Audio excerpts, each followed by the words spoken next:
Selamat pagi, siang, sore, atau bahkan malam, Pak Edo. Berikut adalah video kami dari kelompok 6 untuk hasil kerja kami di mata kuliah Operating System dalam tugas AOL. Berikut adalah anggota dari kelompok 6, dimulai dari diri saya sendiri, yaitu Yosef Tanu Edward, dan saya ditemani oleh dua rekan saya, yaitu Stephen dan juga Victor Halim. Dan di sini kami akan membahas satu hal yang sama, yaitu mengenai Docker, namun masing-masing dari kami akan memiliki tugas yang lebih spesifik untuk menjelaskan bagaimana mengenai Docker tersebut. Nah, kami akan menjelaskan dengan beberapa pertanyaan yang menjadi juga salah satu pertanyaan besar bagi diri kami sendiri ketika kami ingin mulai untuk belajar mengenai Docker di sini. Yang pertama, sebenarnya apa sih Docker tersebut? Nah, Docker ini adalah sebuah aplikasi atau sebuah software yang dimana akan membuat sebuah package. Package ini akan berisikan aplikasi beserta dependensi-dependensinya atau bahkan requirement yang dibutuhkannya. Tentunya package ini akan melewati proses untuk distandarisasi terlebih dahulu agar menjadi sebuah kontainer. Agar nantinya juga para aplikasi ini tuh bisa lebih cepat untuk di-deploy, dijalankan atau bahkan di-testing. Nah, Docker sendiri hanya mempunyai satu responsible atau tugas utama, yaitu untuk memanage para kontainer. Kemudian, sebenarnya apa sih bedanya Docker dari virtual machine biasanya? Nah, mungkin ini juga menjadi salah satu yang ambigu. Eh, Kami akan coba menjelaskan lewat konteks dari operating systems. Secara umum, terdapat dua lapisan utama, yaitu application layer dan juga OS kernel layer.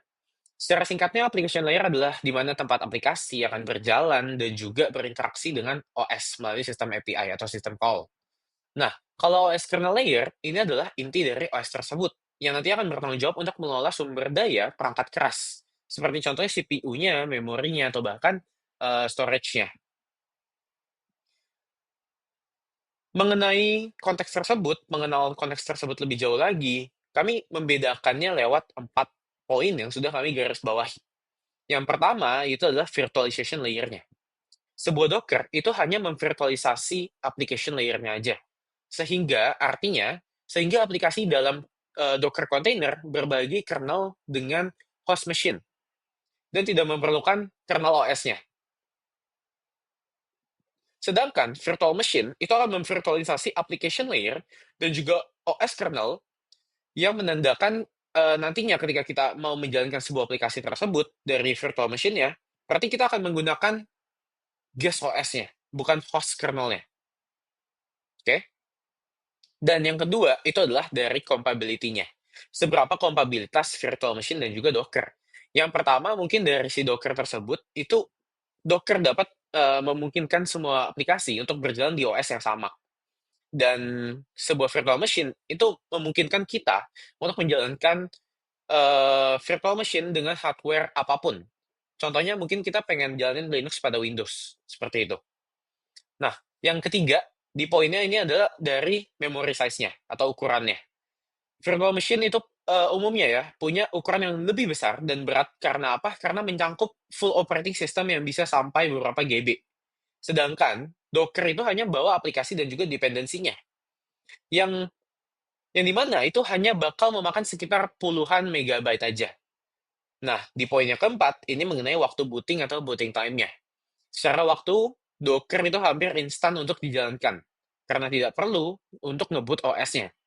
Sifat ini, itu juga dukung si Docker ini untuk menjadi lebih cepat lagi untuk deployment-nya. Sedangkan VM atau virtual machine itu perlu waktu lebih lama karena harus menjalankan guest OS penuhnya sebelum sebuah aplikasi dapat berjalan. Nah, untuk pertanyaan yang terakhir, yaitu apa sih eh mengapa sih modern aplikasi atau aplikasi zaman sekarang itu lebih banyak menggunakan Docker? Mungkin untuk menjawab ini, sebenarnya Docker itu udah menjadi solusi yang sangat populer ya untuk aplikasi zaman sekarang. Kenapa? Karena aplikasi zaman sekarang itu mostly sangat bertantangan atau sering menghadapi masalah dengan deployment-nya. Nah, Docker ini itu yang tadi membungkus aplikasi beserta dependencies-nya yang dibutuhkan menjadi satu unit yang distandarisasi. oleh OS. Sehingga Docker nantinya bakal lebih konsisten across any environment yang ada gitu. Nah, mungkin kami menulisnya di sini adalah membedakannya menjadi 3 poin ya, yaitu instant boot time, CI/CD pipelines, dan juga perfect for microservice architecture. Nah, jadi mengingat bahwa kontainer itu sebenarnya sudah dapat berjalan secara instan, itu bikin lebih mudah untuk di-deploy. Nah, dengan alasan yang sama itu juga, sebenarnya sangat mudah untuk kita mengintegrasikan secara seamless CI/CD pipelines. Dan mengingat juga bahwa zaman sekarang itu banyak sekali aplikasi yang udah mulai berganti ke microservice architecture. Jadi Docker sendiri juga adalah kombinasi yang sangat perfect untuk any microservice gitu. Oke, sebenarnya sekian aja yang bisa saya bahas mengenai pemahaman dasar mengenai Docker agar kita juga bisa lebih membedakan apa itu Docker dan juga apa itu virtual machine. Lebih tepatnya secara singkat saja. Nah, untuk kedepannya akan digantikan oleh rekan saya, itu bagaimana untuk pertama membuat Docker image dan bahkan sampai nantinya untuk mendeploy-nya. Sekarang saya akan melakukan demonstrasi untuk membuat sebuah Docker image dan push Docker image tersebut ke Docker Hub.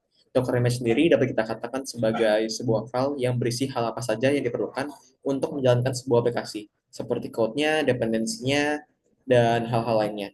Dan dengan adanya Docker image ini, kita dapat menjalankan aplikasi kita di berbagai platform berbeda tanpa harus kita configure ulang. Nah, untuk membuat sebuah Docker image diperlukan yang namanya Docker file.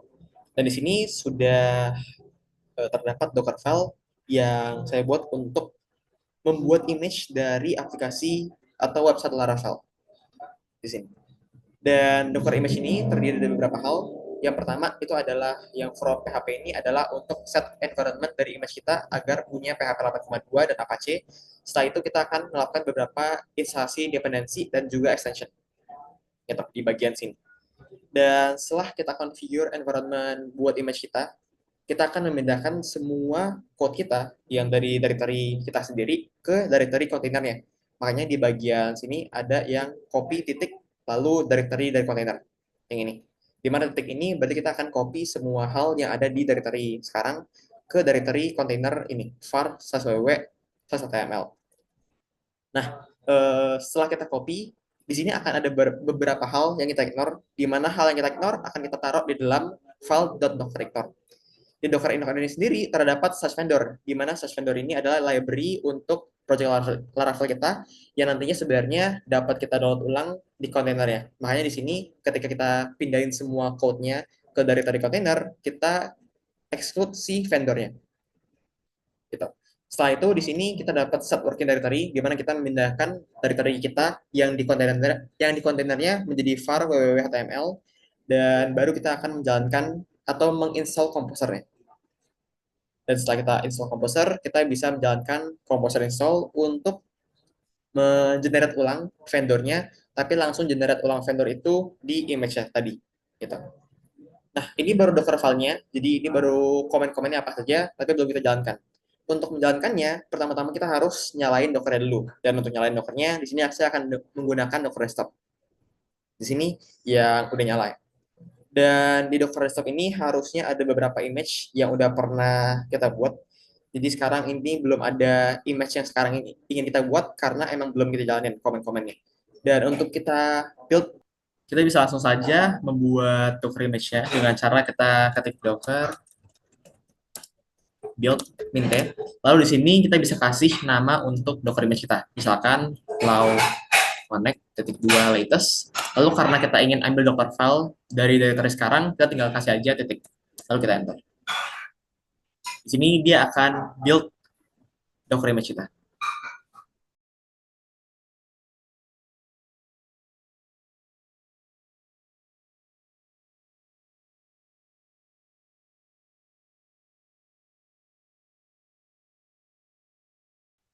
Nah, setelah image terbuat atau sudah dibuild, harusnya dia akan muncul di sini.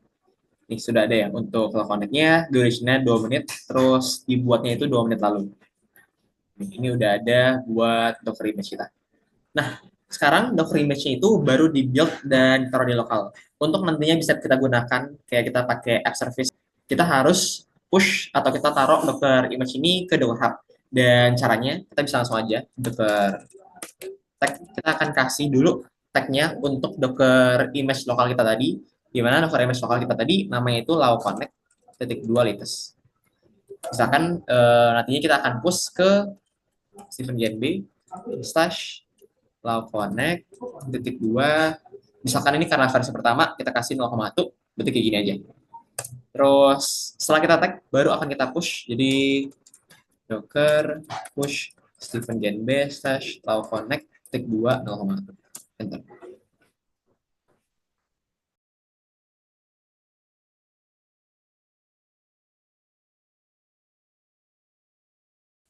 Nah, setelah sudah berhasil di-push, maka harusnya untuk Docker image ini kita bisa akses di username Stephen Genbe, dan untuk nama repository-nya itu loconnect. Jadi kalau misalkan coba saya cek sini, kita refresh aja. Di sini akan muncul ini ya, yang Stephen Genbe slash loconnect, di mana terakhir push itu adalah kira-kira semenit lalu, dan udah ada untuk versi pertamanya, nih, yang 0,1. Kayak gitu.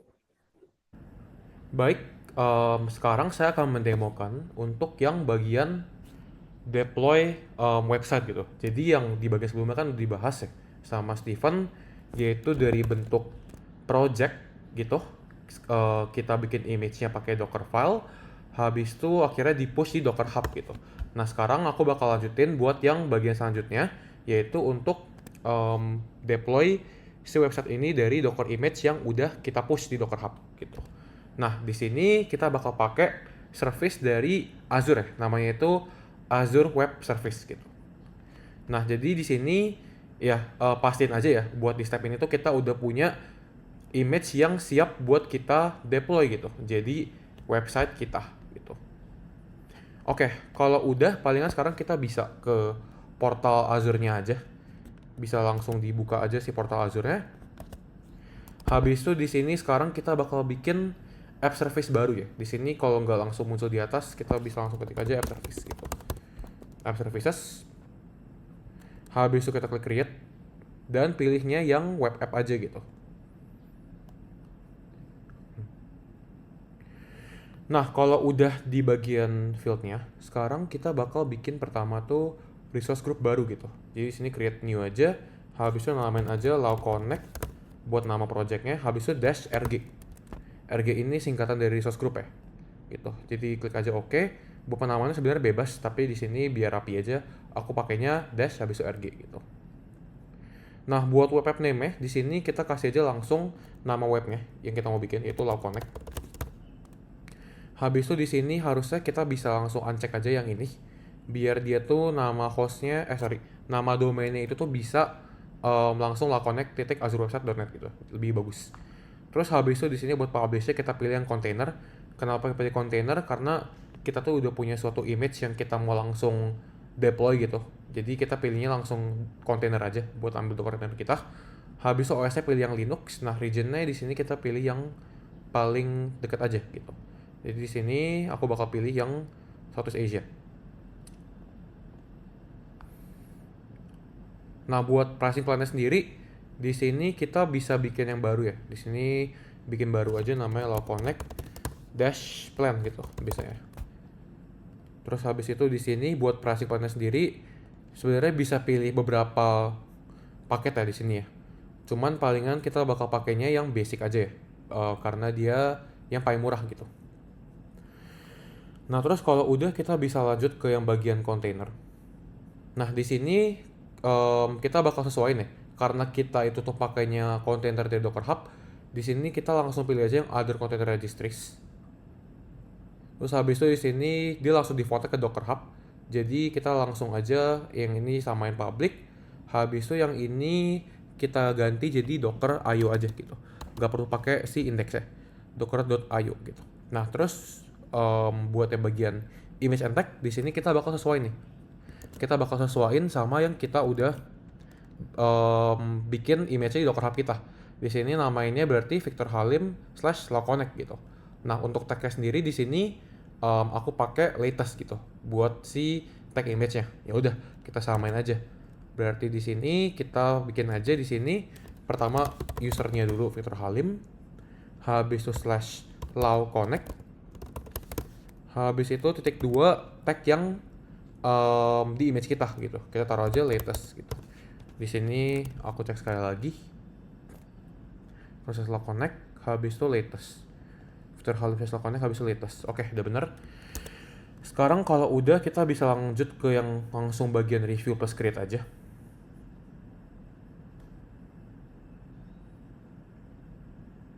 Nah, terus di sini harusnya udah muncul recap detail kita. Harusnya udah bener ya. Di sini kita image tag-nya pakai dari Docker Hub. Terus habis itu iya buat namanya juga udah bener. Oke, lanjut aja, kita langsung klik create.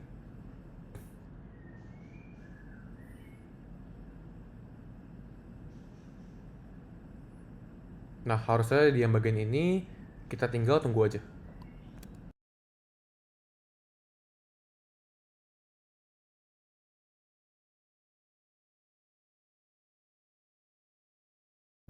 Oke, kalau misalkan udah muncul komplit, bisa lanjut aja langsung ke go to resource gitu, buat masuk ke web app kita. Oke, jadi sorry tadi di-cut karena emang loadingnya tuh agak lama ya buat yang si web app ini. Kenapa? Karena kita pakai tuh app service yang paling murah, jadi emang dia tuh lebih lemot. Tapi harusnya tadi tinggal ditunggu aja ya. Habis kalau misalnya ditunggu, di sini kalian bisa lanjut ke yang bagian deployment center gitu. Nah, harusnya deployment center ini dia itu berisi informasi yang tadi kita taruh ya buat si Docker image kita. Tadi server URL-nya, habis itu juga si image name dan juga tag dari image kita gitu. Nah, cuma di sini mungkin yang lebih menarik buat dilihat adalah si bagian lognya.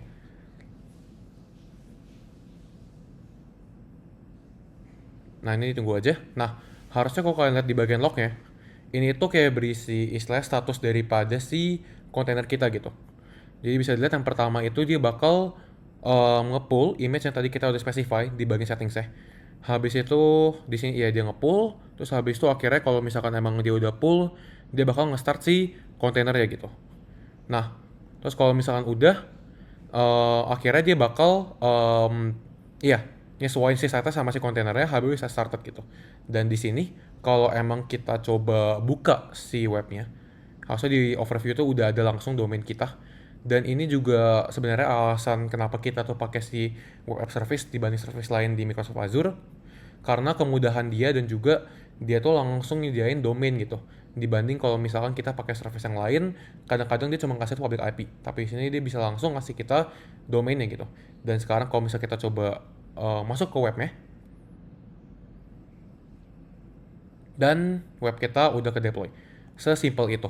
Untuk cara kita ngedeploy dari sebuah image yang ada di Docker Hub menjadi suatu website yang bisa diakses oleh publik gitu. Nah, paling di sini sekian ya dari demonstrasi untuk ngedeploy suatu image yang udah di Docker Hub. Aku harap video ini dapat bermanfaat dan informatif untuk kalian yang mungkin lagi emang ya pengen cari tutorial cara pakai Docker dan deploy suatu web app gitu. Sekian, terima kasih.